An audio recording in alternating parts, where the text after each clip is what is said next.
మనర్థంగా కేసీఆర్ కొడుకు రేవంత్ మన కేటీఆర్ అంటాడు బచ్చగాడు. ఆయన ఉద్యమం మొదలుపెట్టి అమెరికాలో నౌకరు చేసుకుంటున్నాడు.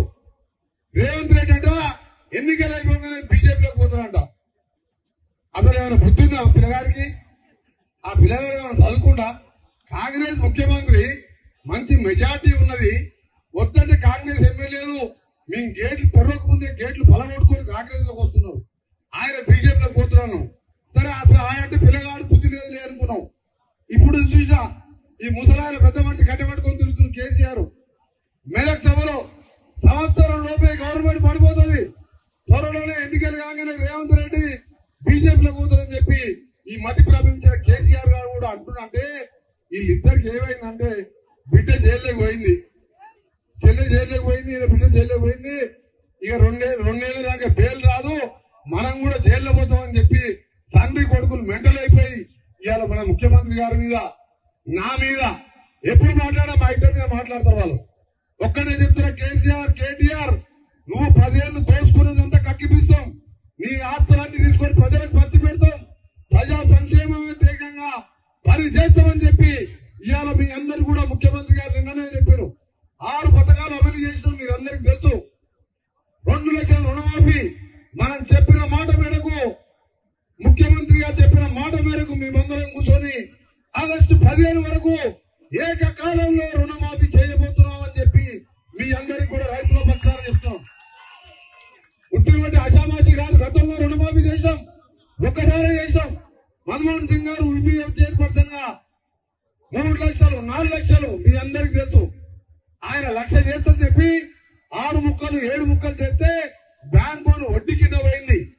అది కాదురా బాబు, కాంగ్రెస్ పార్టీ ఇది. మేము చెప్పినామంటే ఒక్కరి ఒక అప్పు లేకుండా ప్రతి ఒక్కరు కూడా రుణమాఫీ చేస్తాం. అందుకనే సోదరులారా మీ అందరికీ చెప్తున్నాం, చేతులు జోడించి చెప్పుకున్నాం. ఇవాళ చూస్తున్నాం ఢిల్లీలో చూస్తున్నాం ఏం జరుగుతుందో. తెలంగాణ పరుగు తీసిందో. ఒకవైపు బతుకమ్మ అంటే నిజంగానే మా అక్క చెల్లెళ్ళు బతుకమ్మ ఆడుతుండే ఏదో అనుకుంది. బతుకమ్మ పూల చాటు బాటిల్ పెట్టి మందు షాప్ పెట్టి ఇవాళ బతికెట్లయి తెలంగాణ పరుగు తీసిందా లేదా? జైల్లో కూర్చొని మాట్లాడుతున్న రోజు ఒక రోజు అంటే ఇన్ని రకాల రోగాలు ఉన్నాయి. ఒకసారి నా కొడుకు ఎగ్జామ్స్ ఉన్నాయి. ఇవాళ ఏమంటుంది వాళ్ళ సిబిఐలు చెప్పుకుంటే నేను స్టార్ క్యాంపెయిన్ మా పార్టీకి ప్రచారం చేయాలంటుంది. అంటే ఇంత దొంగ, ఇంత దోపిడి కుటుంబం. అందుకనే చచ్చిపోయిన భావన మన సముద్రమా? బంధువైన మీ ఎమ్మెల్యే బత్తుల లక్ష్మారెడ్డి గారికి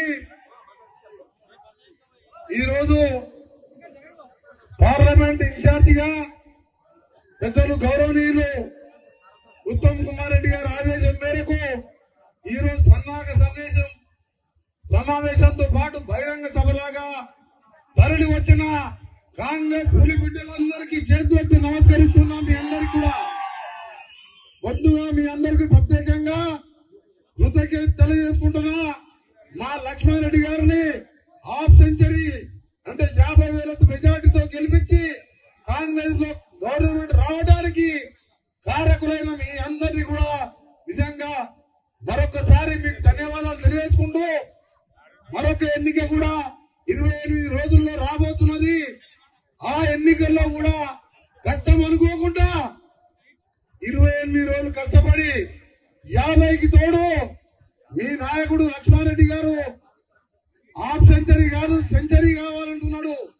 మీరేమంటున్నా అంటే కనీసం 25,000 పెంచి 75,000 తక్కువ కాకుండా మీరందరూ కూడా మన సోదరుడు, యువకుడు, ఉత్సాహవంతుడు, మనందరికీ సుపరిచితులైన పొందూరు రఘువీర్ రెడ్డి గారిని మన ప్రియతమ నాయకుడు జానారెడ్డి గారు కుమారుడే కాదు యాక్టివ్ గా సోషల్ కార్యక్రమాల్లో ఉంటున్న రఘువీర్ రెడ్డి గారిని మాకు తోడుగా నాకు ఉత్తమ్ కుమార్ రెడ్డి గారికి, పెద్దలు జానారెడ్డి గారికి, లక్ష్మారెడ్డి గారికి, జయవీర్ గారికి, దామోదర్ రెడ్డి గారికి, పార్లమెంట్ సభ్యులు ఉన్న మా ఎమ్మెల్యేలకు తోడుగా కేంద్రం కింద నిధులు తేవడానికి పార్లమెంట్ సభ్యులుగా దక్షిణ భారతదేశంలోనే అత్యధిక మెజార్టీ వచ్చే విధంగా ఈ 28 రోజులు కష్టపడండి.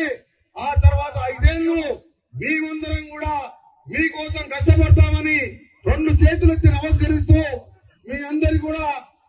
ఎట్లా గెలుస్తామని చెప్పి మీరు ఎప్పుడు కూడా ఓవర్ కాన్ఫిడెన్స్ అంటే మనం అతి నమ్మకం మీద పోకూడదు. ఎన్నికలు అన్నప్పుడు కాన్ఫిడెన్స్ ఉండాలి, నమ్మకం ఉండాలి అని అతి విశ్వాసం మీద పోకుండా మనం ఎన్నాళ్ళున్నా ఎన్నైనా కష్టమైనా ఈ 28 రోజులు రాత్రి పగలు కష్టపడండి. 10 ఏళ్ళు ఆ రాక్షస పాలనలో అనుభవించిన ఆ బాధలన్నీ మా అందరికి తెలుసు, మీకు తెలుసు. ఇప్పుడిప్పుడే మన ప్రజాస్వామ్య తెలంగాణ ముఖ్యమంత్రి రేవంత్ రెడ్డి గారు మేమందరం మంత్రుల టీముగా ఈ రోజు మీ అన్ని సంక్షేమ కార్యక్రమాలు ఒక్కొక్కటి అమలు పరుస్తూ ముందుకు పోతున్న తరుణంలో మీ అందరికి కూడా విజ్ఞప్తిగా చేస్తున్నా. పార్లమెంట్ లో కూడా ఈసారి మోడీ గారు 400 అంటున్నట్టే ఆయనలో భయం చొరబడ్డది. రాహుల్ గాంధీ గారు ఇవాళ దేశానికి ప్రధానమంత్రి కూడా కాబోయే అవకాశాలు ఉన్నాయి. ఇవాళ ఇండియా కూటమి ఒక సెక్యులర్ పార్టీగా ముస్లింలు గాని కుల మతాలకు అతీతంగా ఇవాళ కాంగ్రెస్ పార్టీ కేంద్రంలో కూడా వచ్చే అవకాశం ఉన్నది. ఇవాళ కేంద్ర ప్రభుత్వం నిధులు ఎంపీ గారు రఘువీర్ రెడ్డి గారు, రాష్ట్ర ప్రభుత్వం నిధులు ఇప్పుడే ఉత్తమ్ కుమార్ గారు చెప్పినట్టు మిగిలిపోయిన కాలువలు లిఫ్ట్లతో పాటు ఎస్ఎల్బిసి సొరంగ మార్గమే కాదు, ఎక్కడెక్కడ లిఫ్ట్ మిగిలిపోయిన వాటిని రిపేర్ చేయడం, కొత్త లిఫ్ట్లు మంజూరు చేయడం, ఇంకా నా శాఖలో సంబంధించి ప్రతి ఒక్క గ్రామానికి ప్రతి ఒక్క తండాకి పంచాయతీరాజ్ రోజు నిధులు లేకపోతే R&B శాఖ ద్వారా ప్రతి గ్రామానికి కూడా రోడ్లు వేయించే బాధ్యత 2 సంవత్సరాల్లో పూర్తి చేస్తారని మీ అందరూ కూడా R&B శాఖ మంత్రిగా ముఖ్యంగా ఇప్పుడే లక్ష్మారెడ్డి గారు ఒక లిస్ట్ ఇచ్చారు. అందులో 5-6 మెయిన్ రోడ్లు ఉన్నాయి. అలా 5,000 ఒకటి 4-5 చెప్పు, నువ్వు చెప్పిన ఎన్ని చేస్తా కానీ ఎమ్మెల్యే గారు చెప్పిన ఎన్ని శాంక్షన్ చేసేది నేనే కదా. కాబట్టి మీకు రోడ్ల గురించి ఏం బాధ లేదు. దాంతో పాటు మననే నల్గొండకు ఒక 600-700 కోట్లతోని ఔటర్ రింగ్ రోడ్ శాంక్షన్ చేయించుకొని టెండర్ పెట్టుకునే దశలో ఉన్నది. తప్పకుండా రాబో కాలంలో పార్లమెంట్ సభ్యులు కూడా మీరు ఎట్లా గెలిపిస్తారో నాకు తెలుసు. కానీ మంచి మెజార్టీతో గెలిపిస్తే నాకున్న ఢిల్లీలో పరిచయాలు గాని R&B శాఖ నేషనల్ హైవేలో ఉన్న అధికారుల సహకారం, మన ఎంపీ గారి సహకారంతో తప్పకుండా మిర్యాలు కూడా అంటే ఒక పెద్ద బిజినెస్ టౌన్ ఇది. రైస్ ఇండస్ట్రీలో ఏషియాలోనే పెద్ద, ఆసియాలో పెద్ద బిజినెస్ సెంటర్ ఇది. తప్పకుండా ఔటర్ రింగ్ రోడ్డు కోసం కూడా ఉత్తమ్ కుమార్ రెడ్డి గారికి ఉన్న పరిచయాలు, నా పరిచయాలు, మన ఎంపీ గారు అంతా కలిసికట్టుగా ప్రతి కార్యక్రమాన్ని మనం కేసీఆర్ లాగా చేసుకొని కూర్చుంటా చేస్తా అని చెప్పి దొంగబద్దాలు ఆడం చెప్తే చెప్పేది మనం చేసేదే చెప్తాం తప్ప దొంగ మాటలు మాట్లాడే అలవాటు లేదు కేసీఆర్ లాగా. కేసీఆర్ గారు సొరంగం దగ్గర కూడా కుర్చీ చేసుకొని కూర్చుంటే కంప్లీట్ చేస్తా అన్నాడు. కుర్చీ లేదు, కేసీఆర్ లేడు, ఆఖరికి కుర్చీ పోయింది, కట్టెపట్టుకుని తిరుగుతుంది తప్ప ఒక్క పని కూడా మన నల్గొండ జిల్లా చేయలే. అందుకని ఆ నల్గొండ జిల్లాలో సాగు తప్పి కన్ను రెండు పట్టుబడినట్టు మన ఒక దళితుడు ఉన్నాడు. జిల్లాకు 10 ఏళ్ళు మంత్రిగా ఉండి 5 రూపాయలు పనిచేయలేవాడు, 3 ఫీట్లు ఉంటాడు చూస్తానికి, 3,000 ఓట్లతో గెలిచి వాడు మా మీద మాట్లాడుతున్నాడు. 6 సార్లు గెలిచి ప్రజల కోసం, తెలంగాణ కోసం మంత్రి పదవులు త్యాగం చేసి కొట్లాడి సోనియా గాంధీతో తెలంగాణ తెచ్చుకోవడం. ఆయన రాత్రి కూడా ఏం చేస్తాడు కేసీఆర్ దగ్గర, నాకు మెజార్టీ ఎంత వచ్చిందో అన్ని నోట్లు వచ్చినాయి ఆయనకు. అది కూడా తోచుకున్న దొంగకొచ్చారు ఖర్చు పెడితే, లేకపోతే మా దావాన్ని గెలిచేవాడు. ఆయన కూడా మా మీద మాట్లాడుతున్నాడు. అరే మీ కేసీఆర్ లాగా హాస్పిటల్లో దీక్షలు చేయలే, నడి రోడ్డు మీద మంత్రి పదవి రాజీనామా చేసి సోనియా గాంధీని ఒప్పించడానికి మా ఎంపీలు జానారెడ్డి గారి నాయకత్వంలో నేను మంత్రి పదవి వదిలిపెట్టి తెలంగాణ తెచ్చిన మీరు దొంగతనంగా దళితులు ముఖ్యమంత్రి చేస్తా అని చెప్పి దోచుకున్న వాళ్ళు ఇవాళ జైళ్లలో ఉన్నారు. మీరు ఇవాళ ఒక మనర్థంగా కేసీఆర్ కొడుకు రేవంత్ మన కేటీఆర్ అంటాడు బచ్చగాడు, ఆయన ఉద్యోగం మొదలుపెట్టి అమెరికాలో నౌకరు చేసుకుంటున్నాడు. రేవంత్ రెడ్డి అంట ఎన్నికలు అయిపోగానే బీజేపీలోకి పోతాడంట. అసలు ఏమైనా బుద్ధి ఉందా ఆ పిల్లగారికి? ఆ పిల్లగాడు ఏమైనా చదువుకుండా కాంగ్రెస్ ముఖ్యమంత్రి మంచి మెజార్టీ ఉన్నది, వద్దంటే కాంగ్రెస్ ఎమ్మెల్యేలు మేము గేట్లు తెరవక ముందే గేట్లు పలగొట్టుకొని కాంగ్రెస్ లోకి వస్తున్నావు, ఆయన బీజేపీలోకి పోతున్నాను. సరే ఆయన పిల్లగాడు బుద్ధి లేదు అనుకున్నాం. ఇప్పుడు చూసినా ఈ ముసలాయన పెద్ద మనిషి కట్టబట్టుకొని తిరుగుతున్న కేసీఆర్ మెదక్ సభలో సంవత్సరం లోపే గవర్నమెంట్ పడిపోతుంది. త్వరలోనే ఎన్నికలు కాగానే రేవంత్ రెడ్డి బీజేపీలో కూతురని చెప్పి ఈ మతి ప్రవహించిన కేసీఆర్ గారు కూడా అంటున్నంటే వీళ్ళిద్దరికి ఏమైందంటే బిడ్డ జైల్లోకి పోయింది, చెల్లె జైల్లోకి పోయింది, బిడ్డ జైల్లోకి పోయింది. ఇక రెండేళ్ల దాకా బెయిల్ రాదు, మనం కూడా జైల్లో పోతామని చెప్పి తండ్రి కొడుకులు మెంటల్ అయిపోయి ఇవాళ మన ముఖ్యమంత్రి గారి మీద నా మీద ఎప్పుడు మాట్లాడా మా ఇద్దరి మీద మాట్లాడతారు వాళ్ళు.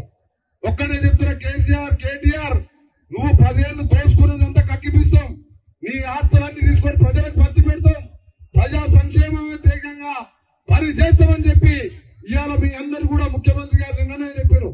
6 పథకాలు అమలు చేసినాం, మీరందరికీ తెలుసు. 2 లక్షల రుణమాఫీ మనం చెప్పిన మాట మేరకు, ముఖ్యమంత్రి గారు చెప్పిన మాట మేరకు మేమందరం కూర్చొని ఆగస్టు 15 వరకు ఏకకాలంలో రుణమాఫీ చేయబోతున్నాం అని చెప్పి మీ అందరికీ కూడా రైతుల పక్షాన చెప్తున్నాం.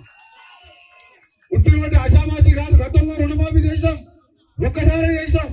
మన్మోహన్ సింగ్ గారు యూపీఎఫ్ చైర్పర్సన్ గా 3 లక్షలు 4 లక్షలు మీ అందరికీ తెలుసు. ఆయన 1 లక్ష చేస్తని చెప్పి 6 ముక్కలు 7 ముక్కలు చేస్తే బ్యాంకు వడ్డీ కింద పోయింది. అది కాదురా బాబు, కాంగ్రెస్ పార్టీ ఇది. మేము చెప్పినామంటే ఒక్కరి ఒక అప్పు లేకుండా ప్రతి ఒక్కరు కూడా రుణమాఫీ చేస్తాం. అందుకనే సోదరులారా మీ అందరికీ చెప్తున్నాం, చేతులు జోడించి చెప్పుకున్నాం. ఇవాళ చూస్తున్నాం ఢిల్లీలో చూస్తున్నాం ఏం జరుగుతుందో. తెలంగాణ పరుగు తీసిందో. ఒకవైపు బతుకమ్మ అంటే నిజంగానే మా అక్క చెల్లెళ్ళు బతుకమ్మ ఆడుతుండే ఏదో అనుకుంది. బతుకమ్మ పూలసాట బాటిల్ పెట్టి మందు షాప్ పెట్టి ఇవాళ బతికెట్లయి తెలంగాణ పరుగు తీసిందా లేదా? జైల్లో కూర్చొని మాట్లాడుతున్న రోజు ఒక రోజు అంటే ఇన్ని రకాల రోగాలు ఉన్నాయి. ఒకసారి నా కొడుకు ఎగ్జామ్స్ ఉన్నాయి. ఇవాళ ఏముంటుంది, వాళ్ళ సిబిఐ చెప్పుకుంటే నేను స్టార్ క్యాంపెయిన్ మా పార్టీకి ప్రచారం చేయాలంటుంది. అంటే ఇంత దొంగ, ఇంత దోపిడి కుటుంబం. అందుకనే చచ్చిపోయిన భావన మన సంపదమా? మీరంతా సిద్ధమేనా ఈ పార్టీని గెలిపించడానికి? సిద్ధమేనా చెప్పండి మీరు. బీజేపీ పార్టీ మన దగ్గర లేదు. బీఆర్ఎస్ పార్టీవి అంతో ఇంతో లంగలు దొంగలు భాస్కరరావు అంటే చదువుకొని పోయిన దొంగలు అప్పుడే. ఎవరు కూడా మళ్ళీ మిర్యాలు కూడా రాడు, నల్గొండకు రారు. మన మెజార్టీ ఈ రోజు గర్వపడేలా ఉండాలి. పోరాటాలకు మారు పేరైన నల్గొండ జిల్లా గతంలో రావి నారాయణ వచ్చిన మెజార్టీ రావాలని నాతో పాటు నేను కూడా నా కాన్స్టిట్యూన్సీలో నాకు 55,000 వస్తే ఎట్లా 75,000 80,000 రావాలని చెప్పి రోజు మా నాయకులతో కూర్చొని పేపర్ మీద లెక్కలేసుకుంటున్నాం, బూత్ వారుగా వేసుకుంటున్నాం. మీ అందరు కూడా చెప్తాం.